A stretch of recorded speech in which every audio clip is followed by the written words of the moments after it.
After Macbeth kills Duncan in Act 2, Scene 2, everything in Scotland starts to descend into chaos. Duncan was Macbeth's king, his kinsman, and his guest, and then Macbeth murdered him in his sleep. Macbeth betrayed his role as subject, kinsman, and host. He tore at the fabric that holds the social world together when he violated all those levels of trust. And with that slaughter, Scotland experiences a wave of violence. By the time we get to Act 4, it's safe to say that Scotland is not well. Scotland is bleeding. We might also say that we can diagnose correctly the disease and prescribe a cure. Macbeth is an infection. He's the cause of the bleeding, and someone needs to remove him. But then again, that's probably too simple, and Shakespeare is never simple. Violence in Scotland precedes Macbeth's murder of Duncan. Act 1 has a bloody captain enter the play within the opening 20 lines of the play. The original Thane of Cawdor participated in a violent rebellion against Duncan, and that treacherous spirit, along with the title, transferred to Macbeth. So the disease may operate through Macbeth, but Macbeth maybe isn't the disease itself. Maybe a better way to think about this is that when the state is sick, as it is from Act 1, it infects the moral character of individuals who live within the state. When the system itself is violent, then the individuals within the state become violent. Maybe Macbeth comes to represent the moral disintegration and sickness of Scotland by embodying the values of the violent state. If that's true, then he'd make a pretty good scapegoat, somebody who needs to be sacrificed so that Scotland can return to health. No matter how we might frame or conceptualize the sickness of Scotland in this play, it should be clear that Shakespeare uses the diction and imagery of illness to dramatize the moral decay of an individual living within a violent society. So that's what we're going to talk about today. Act 4 and the imagery of illness. And if that sounds like it's your kind of thing, please consider subscribing. And with that out of the way, let's go through Act 4 play by play.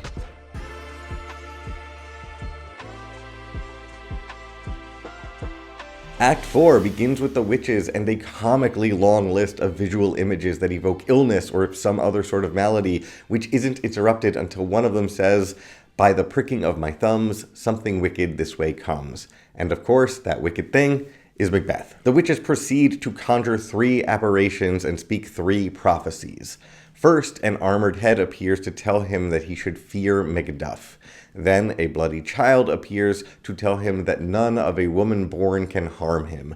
And finally, a crowned child with a tree in his hand tells him that he'll never be vanquished until Birnam Wood moves to Dunsinane Hill. So even though the first prophecy tells him to be afraid, he finds these prophecies reassuring in the end. He can't be harmed by any man born of a woman, and he'll get to rule so long that an entire forest would have to migrate up to a hill. So his reign seems fairly secure. But then, the witches show him a procession of 8 kings in a line with Banquo, and this reignites his anxiety. After the witches disappear, Lennox enters the stage to tell Macbeth that Macduff has fled to England. Macbeth then turns to the audience and says, without any hesitation, "The castle of Macduff I will surprise, seize upon Fife, give the edge of the sword, his wife, his babes, and all unfortunate souls that trace him in his line." He's going to kill Macduff's entire household. And let's just pause for a second and compare this to Macbeth's speech at the start of Act 1, Scene 7, where Macbeth debates in his own head whether or not to kill Duncan. In that speech, he reminds himself that Duncan trusts him as a kinsman and as a host to keep him safe. He doesn't want to betray those social roles, but he's also pressured by his own ambition and his wife. In that scene, we witnessed a mind at war with itself. He vacillated between wanting to protect Duncan out of social obligation and wanting to kill Duncan out of personal ambition. But by this stage in the play, Macbeth has also completely isolated himself, and he has no social obligations at all. He only has personal ambition. We see just how far he has waded into blood, and that previous version of Macbeth is no longer recognizable. There is no self-reflection anymore. He decides to kill an entire family without a moment of hesitation. It's also worth noting this play illustrates this moral decay by what it shows on the stage.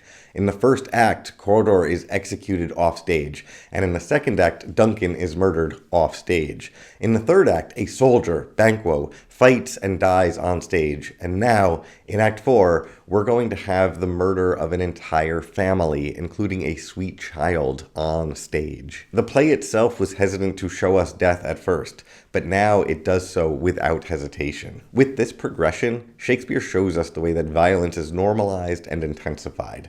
The disease of violence, or unmitigated individualism, or unqualified personal ambition, when left untreated, destroys both the individual and the community. The eventual murder of Macduff's household happens in Scene 2, and it is a slaughter of the innocents. Before the murderers arrive, Lady Macduff notes that she has done no harm, but I remember now that I am in this earthly world, where to do harm is often laudable, to do good sometimes accounted dangerous folly. Clearly, this is a world turned upside down. It's a sick world, where harm is praised and goodness puts her in danger. Macduff, her husband, has gone to find a cure for what has infected Scotland, and he pays the price for it. That decision to leave his family in order to help Scotland results in the death of his entire family. An attempt to do good sometimes proves dangerous folly. In Act 4, Scene 3, we get to see Macduff searching for that cure, and he has an extremely strange conversation with Malcolm about returning to Scotland with an English army to overthrow Macbeth. In that conversation, both Macduff and Malcolm establish that Scotland is unwell. It weeps, it bleeds, and each new day a gash is added to her wounds. But then Malcolm says something strange. He says, "When I shall tread upon the tyrant's head, or wear it on my sword, yet my poor country shall have more vices than it had before, more suffer, and more sundry ways than ever, by him that shall succeed." In other words, he says that as bad as Macbeth is, if he, Malcolm, were to become king, Scotland would be in even worse shape. Macduff tries to tell him that this cannot possibly be true, but Malcolm really piles it on, and eventually Macduff gives up and just yells, "Oh, Scotland, Scotland," because he cannot imagine when his country will see thy wholesome days again. There doesn't seem to be a cure for the sickness that Scotland suffers. But then Malcolm reveals that this was all just a test. He was making sure that Macduff's loyalty was to the health of Scotland and not simply to Malcolm's lineage or to his hatred of Macbeth. As proof that he's actually a good person, Malcolm says, "I am yet unknown to woman. Never was forsworn, scarcely have coveted what was mine own, at no time broke my faith, would not betray the devil to his fellow, and delight no less in truth than life. My first false speaking was this upon myself." So not only is he not the abuser that he just claimed to be, he's still a virgin. He's never taken anything from anyone, and this scene right now is the first time that he's ever told a lie. So there's a lot to unpack in this. Like, why is the first example that he gives as to why he'll make a good king that he's still a virgin, unknown to women, as he says?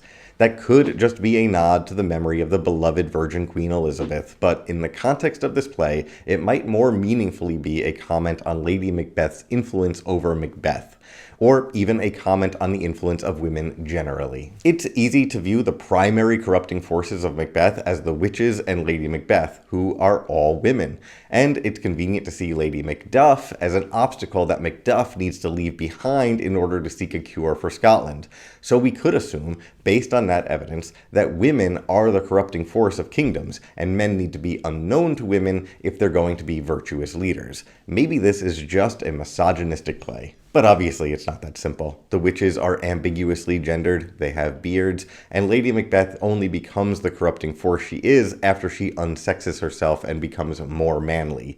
Additionally, Lady Macduff is characterized as something similar to a saint, and it's her death that fully inspires Macduff to take action. So Shakespeare is never simple. Another way that we can interpret Malcolm's little speech is that he's trying to communicate that all of his desires are under control, that his will is strong enough to not pursue personal pleasure or ambition, that he's committed to patience and slow, natural growth.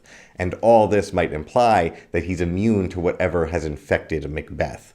Macbeth is impatient and impetuous, and as the play progresses and Macbeth becomes sicker and sicker, he also becomes less hesitant, less likely to defer pleasure. So maybe Malcolm has diagnosed the sickness and committed himself to the cure of patience and deferred satisfaction. Additionally, his test of Macduff's loyalty demonstrates Malcolm's default position is to distrust people until given a reason to trust them.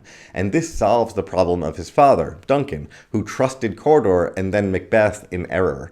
Malcolm trusts, but that trust needs to be earned. And once Malcolm has established himself as good, actually, he and Macduff can start to plan their treatment for how to cure the sick Scotland. And notably, at this exact moment, a doctor shows up. And this doctor explains that the King of England can cure an illness called the evil with a simple touch.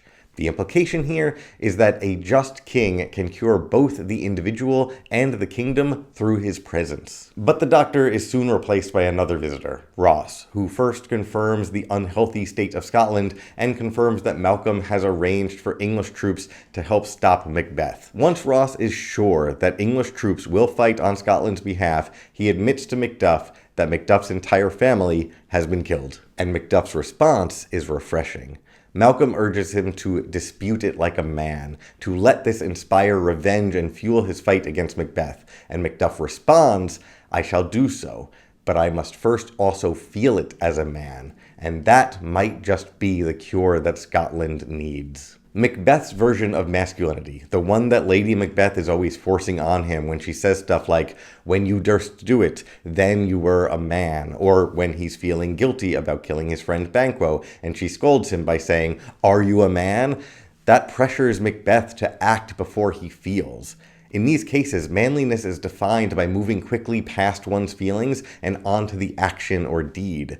Macbeth and Lady Macbeth never give themselves the time to feel their pain, because if they did, it might limit their action and their ambitions. They might miss their chance. But here Macduff gives us a different version of masculinity. He must first give himself the time to grieve. He reflects on his own failure to be a paternal protector of his family, and it is only after that reflection that he might dispute it as a man. He's not rushing to act in a single moment of revenge, hoping that it will fix all his problems. He realizes that he needs it to be a process. He needs to work with other people, and then he can act against Macbeth. He's committing himself to a much slower process than Macbeth has. So maybe the sickness that Scotland suffers from is a particular definition of masculinity, partially enforced by women like Lady Macbeth and embodied by Macbeth. A definition that centers action over feelings and individualism over community. So I guess we can add that to the list of sicknesses that Scotland might suffer from. Toxic masculinity can join violence, unmitigated individualism, unqualified personal ambition, and impatience as a possible diagnosis. Whatever the disease may be, Malcolm and Macduff commit themselves to make medicines of our great revenge to cure this deadly grief, and that will take us into Act 5, which we will go through play by play in the next video. Please subscribe to be notified when that video is published, and thank you for watching.